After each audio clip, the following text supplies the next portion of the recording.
दोस्त, आज मैं तुम लोगों के साथ एक कहानी शेयर करने वाला हूँ जो मेरे दिल के बहुत ज़्यादा करीब है। तो क्लास 11th में एक लड़के को एक लड़की से प्यार हो गया और both of them liked each other, so they came in relationship. और उन्होंने एक प्लेज लिया कि हम अपने नीट प्रिपरेशन को अपने रिलेशनशिप में कभी दोनों को एक साथ नहीं आने देंगे। मतलब रिलेशनशिप एक साइड में स्टेबल रहेगा और नीट प्रिपरेशन भी चलता रहेगा। तो ऐसे ऐसे चलता गया, टाइम बीतता गया। क्लास 11th में उन लोगों ने सेम कोचिंग ज्वाइन किया। कोचिंग में दोनों ही जम के पढ़ाई किया, एक दूसरे को सपोर्ट किया। क्लास 12 आ गया, क्लास 12 में भी एक दूसरे को सपोर्ट किया। बोर्ड एग्जाम्स में भी अच्छे मार्क्स आए, घर पे पेरेंट्स खुश थे। फिर आया नीट एग्ज़ाम। अब नीट एग्ज़ाम में भी दोनों ने नीट एग्ज़ाम को क्रैक किया और कोइंसिडेंटली सेम कॉलेज में दोनों का एडमिशन हो गया। ये स्टोरी बिल्कुल फेक है। This story is a dream of every NEET aspirant who comes in a relationship. ठीक है, तो ऐसे स्टोरीज बहुत ज़्यादा कम होते हैं। 1000 में एक, 10,000 में एक। So they are exceptions and exceptions are not examples. जब भी तुम क्लास 11th में रिलेशनशिप में आओगे, नीट या MBBS नीट क्रैक करना जो तुम्हारा गोल है, it might not be the same of your girlfriend या वाइस वर्सा। अगर तुम्हारा गोल है डॉक्टर बनना, तुम्हारा बॉयफ्रेंड का गोल नहीं हो सकता है डॉक्टर बनना, इट मे बी। तो तुम्हारा प्रॉब्लम्स, तुम्हारे डिसीजंस कभी भी समझ नहीं पाएंगे।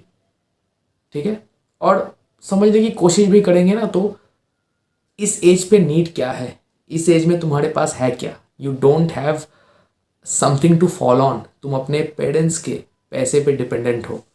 सबसे पहले ये ध्यान रखो, तुम्हारे पेरेंट्स खर्चा कर रहे हैं तुमको ट्यूशन भेजने के लिए, स्कूल भेजने के लिए, कोचिंग भेजने के लिए, ताकि तुम एक अच्छा करियर चूज़ कर पाओ। और उस टाइम में तुम अगर अपने गर्लफ्रेंड या बॉयफ्रेंड को टाइम देते हो, उनके साथ टाइम स्पेंड करते हो, तो इससे बड़ा क्राइम तो मेरे दिमाग में कुछ नहीं आता।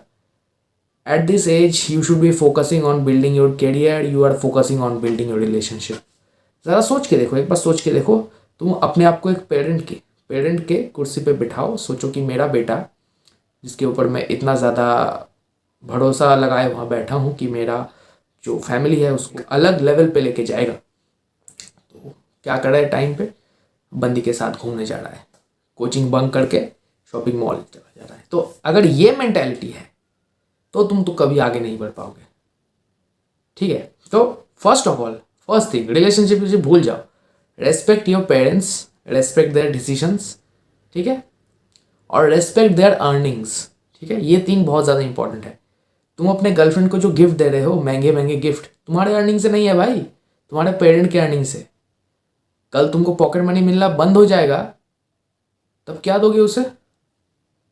फर्स्ट ऑफ ऑल तो अगर तुम रिलेशनशिप में आ भी गए, चलो रिलेशनशिप में आ भी गए, तब भी ये सब गिफ्ट देना वेना क्यों यार। अपने पैसे से थोड़ी दे रहे हो, पेरेंट्स के पैसों से दे रहे हो।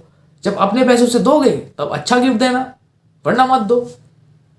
ठीक है, तुम किसी पर्सन को लाइक कर सकते हो, that's 100% correct, that because of your hormones. तुम्हारे हॉर्मोन्स इस टाइम पे बहुत ज्यादा पीक पे होंगे, ऑपोजिट जेंडर को तुम लाइक करोगे, दैट्स नॉर्मल।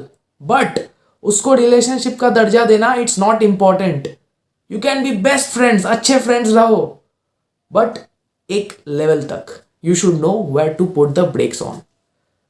ठीक है, अब मैं तुमको बताता हूँ प्रॉब्लम्स कहाँ कहाँ आएगा। क्लास 11th पे तुम रिलेशनशिप में चले गए। ठीक है, क्लास 11th का सिलेबस वैसे ही बहुत ज़्यादा बड़ा है, और कॉम्पिटेटिव एग्जाम्स पे 60% या 55%, मतलब ज़्यादा पोर्शन क्लास 11 से आता है। एक तो क्लास 11 का बड़ा सिलेबस, उसके ऊपर कॉम्पिटेटिव एग्जाम का प्रिपरेशन, उसके बाद रिलेशनशिप। अब तुम ही सोच लो, बंदे तो एक हो, कितने चीज़ एक साथ संभालोगे। इनिशियली तुमको लगेगा कि मैं सब संभाल लूँगा, बट धीरे धीरे टाइम जाएगा, तुम रियलाइज़ करोगे कि इट्स बिकमिंग टू मच। तो लड़की को तो तुम ना नहीं बोल सकते, तो नीट प्रिपरेशन को तुम ना बोल दोगे। ये अभी के लिए रहने देते हैं, क्लास 12 में देखा जाएगा। ये देखा जाएगा, कभी नहीं देखा जाएगा। मैंने ऐसे बहुत लोगों को देखा है, बहुत ऐसे दोस्त को मैंने देखा है कि they had the calibre of cracking NEET, but just because of a failed relationship they could not do it.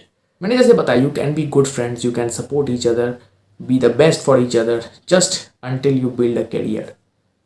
तुमको मेडिकल कॉलेज में चांस मिल जाए, कर लो रिलेशनशिप। मैं बोलता हूँ जाके प्रपोज करो। ठीक है, build not a career, build something on which you can fall back। ठीक है, तो ऐसे पर्सपेक्टिव को लेके चलो। और ये जो तुम सोच रहे हो ना कि हम एक साथ नीट क्रैक करेंगे, सेम कॉलेज में होगा, नहीं भी होगा तो भी हम एक दूसरे के साथ रहेंगे, ऐसा रियलिटी में नहीं होगा। तुम धीरे धीरे जब बड़े होगे तुमको पता चलेगा कि क्या असल में होता है। ठीक है, सब कुछ मैं नहीं बताऊंगा। और एक चीज़ विच आई रियली फेल्ट दैट कि अगर इस टाइम में तुम कोई सीरियस रिलेशनशिप पे जाते हो और इन केस तुम्हारा नीट एग्ज़ाम क्रैक नहीं होता, तो ये जो साढ़े 2-3 साल के जो तुम्हारे मेमोरीज़ है रिलेशनशिप के, ये सारे खराब मेमोरीज़ बन के रह जाएंगे। अगर तुमसे नीट क्रैक नहीं हुआ तो जब तुम पीछे मुड़ के इस टाइम को देखोगे, इस टाइम को याद करने का मन नहीं करेगा। ठीक है, तो ये सब से होने से खुद को बचाओ। प्राइमरी फोकस नीट पे रखो, क्योंकि वही तुमको अपना जो डॉक्टर वाला ड्रीम है उस तक ले जाएगा। यार यही कहना था तुम लोगों से, बाकी तो तुम समझदार हो ही। बस मिलता है बहुत जल्दी अगले वीडियो में। कुछ कमेंट्स करना चाहते हो इसके बारे में रिलेशनशिप तो लिख देना। मिलता है बहुत जल्दी। Good bye.